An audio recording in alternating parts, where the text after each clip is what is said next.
Dr. Taylor didn't waste another second. He turned back to the patient, checking their pulse, adjusting the oxygen mask. He was running out of time, and every unnecessary delay could mean the difference between life and death. "Stay with me," he murmured to the patient, his fingers tightening around their wrist. He could feel how weak their pulse was, too weak. Bradley swallowed hard. Who is this?" His voice was hoarse, almost afraid of the answer. Dr. Taylor shot him a sharp look. "You don't even know. You just attacked me without thinking, and now you want details." His voice was low, controlled, but the anger in his eyes was unmistakable. "Step aside. I don't have time for your second thoughts." The patient stirred slightly, their eyes fluttering open just enough to meet Bradley's. A flicker of recognition passed between them, and whatever breath he had left caught in his throat. His world tilted. His face paled even further, and for a moment he felt weightless, like the ground beneath him had disappeared. Memories rushed in, uninvited and unstoppable. This wasn't just anyone. This wasn't some random person being transported to the hospital. This was personal. The paramedic, growing impatient, revved the engine. "Last warning, officer. Either let us go or ride with us and explain yourself at the hospital." Bradley's jaw clenched. Every instinct told him to stop interfering, to let them go, but his pride, his past, held him in place. He hesitated, but before he could finish, a faint, rasping voice interrupted him. "Bradley." It was the patient, speaking his name. The sound shattered whatever illusion he had left that this was just another call. Dr. Taylor's gaze darted between the two, his frustration momentarily replaced by curiosity. "What's going on here?" he asked, his voice still sharp but edged with something else now. Suspicion. Bradley took a shaky step back, his chest tightening. He wanted to deny it, to act like this didn't mean anything, but the truth was staring him in the face. And no matter what he did next, there was no escaping it. The sound of his name coming from the patient's lips sent a chill down Bradley's spine. He took another step back, his fingers twitching at his side. His mind screamed at him to pull himself together, to regain control, but he couldn't shake the weight pressing down on his chest. Dr. Taylor watched the exchange closely. He had been around enough emergencies to know when something deeper was at play. He glanced at the patient, their face pale, barely able to keep their eyes open, yet somehow still focused on Bradley. This wasn't just recognition, it was something heavier, something unspoken. "Officer," Dr. Taylor said, his voice calmer now, but no less firm. "We are leaving. If you have something to say it now, or get out of the way." Bradley's throat tightened. His world was closing in around him, every choice suddenly feeling impossible. The weight of his past, the weight of his actions, it all crashed into him at once. He looked at the patient again, really looked at them, and the memory hit like a punch to the gut. Years ago, a different city, a different night, but the same eyes staring back at him. The paramedic, growing increasingly tense, gripped the steering wheel. "This isn't a debate. We are leaving." The tires rolled forward an inch. "Either get in or step aside." Bradley's heart pounded. His fingers hovered near his radio, the static humming softly, waiting for him to make a decision. If he let them go, this moment would define him. If he stopped them, he wasn't sure he could live with what happened next. Dr. Taylor's voice cut through the tension. "You're afraid, aren't you?" His gaze didn't waver. "Afraid of what happens when this patient makes it to the hospital, afraid of what they might say."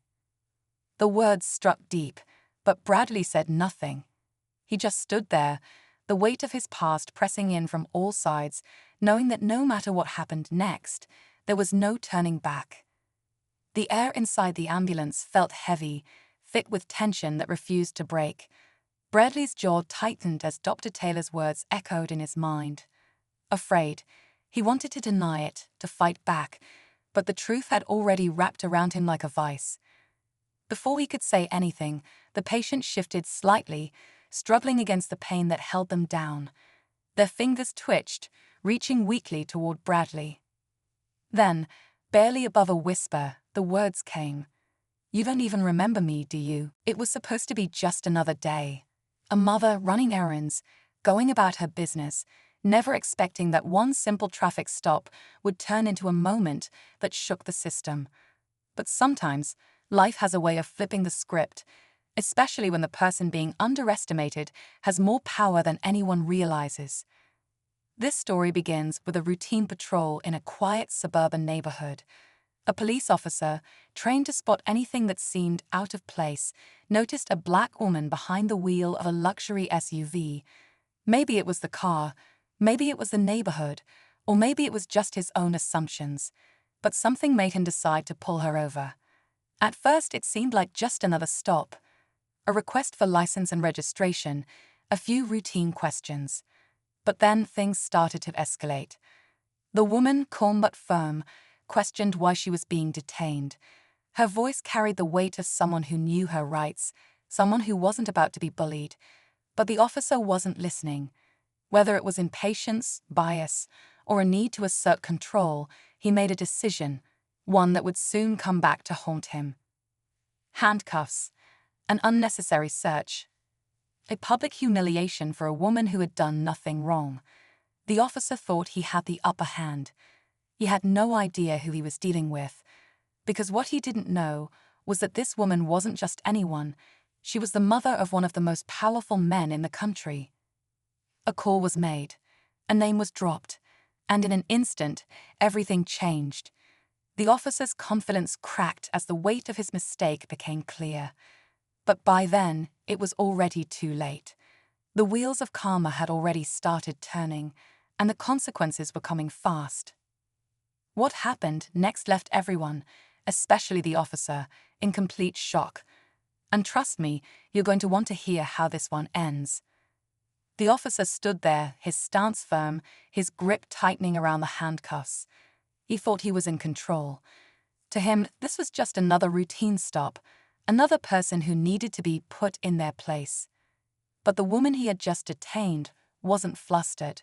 She wasn't shouting, wasn't panicking, she was waiting, because she knew something he didn't. A few minutes passed, the tension thick in the air. Onlookers had started to gather, some recording on their phones, murmuring among themselves. The officer, still unaware of what he had just set in motion, continued his questioning, his tone dismissive. He asked where she was going, why she was in the area, throwing in questions that had nothing to do with a simple traffic stop. The woman remained calm. She had dealt with situations like this before, people making assumptions, people thinking they had power over her. But this time, the stakes were different. Then, the moment came. The woman, now tired of the back and forth, finally spoke up. Her voice was steady but carried weight. She told the officer her full name. It didn't click at first. He scoffed, acting unimpressed. But when she calmly told him to check his system, when she told him exactly who she was connected to, that's when everything changed. The radio crackled. The officer's expression shifted, his confidence faltering for the first time. He hesitated, glancing at his partner, then back at the woman in front of him. His fingers hovered over the radio, as if debating his next move. The silence stretched. Then he finally reached for his radio and called it in. A few moments later, a voice came through, urgent, serious. The officer's face paled. It was the kind of name that carried weight, the kind of connection that didn't just open doors, it could close them too. And suddenly, the officer realized that he might have just made the biggest mistake of his career. But what happened next?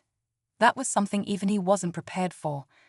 The officer's hand hovered over his holster, his confidence cracking as the voice on the radio delivered a message that made his stomach drop. He glanced at the woman he had detained, his mind racing. This wasn't just another driver who could be intimidated into submission. This was someone with real power, someone whose name carried weight in places he had no business crossing. His partner, standing just a few steps away, shifted uncomfortably. "What do they say?" he muttered under his breath. The officer didn't answer right away. He was too busy thinking, trying to figure out how to backpedal, how to undo what had already been done. But the damage was setting in, and it was setting in fast. He opened his mouth to respond, to explain himself, but the man across from him didn't seem interested in hearing excuses. Instead, he slid a thin folder across the desk. The officer hesitated before reaching for it. His fingers trembled slightly as he flipped it open. What he saw made his stomach drop. Inside were documents, timestamps, and security footage he hadn't even realized existed. Angles from street cameras, dashboard recordings, even snippets from bystanders' phones. It wasn't just the moment he pulled the woman over. It was everything. His approach, his words, his body language. Every decision, every second of that stop had been caught from multiple angles, and now it was all laid out in front of him like a case file. His case file. He looked up, his mouth dry. The man cut him off. There's more. The officer barely had time to process before another piece of paper was placed in front of him. A printed news article. The headline was brutal. Asterisk racial profiling or abuse of power. Controversial traffic stop under investigation. Asterisk. His chest tightened. How had this gotten out so fast? He had barely left the scene an hour ago. Yet here it was, already making headlines, already spiraling out of his control. The commanding officer exhaled sharply, rubbing his temples.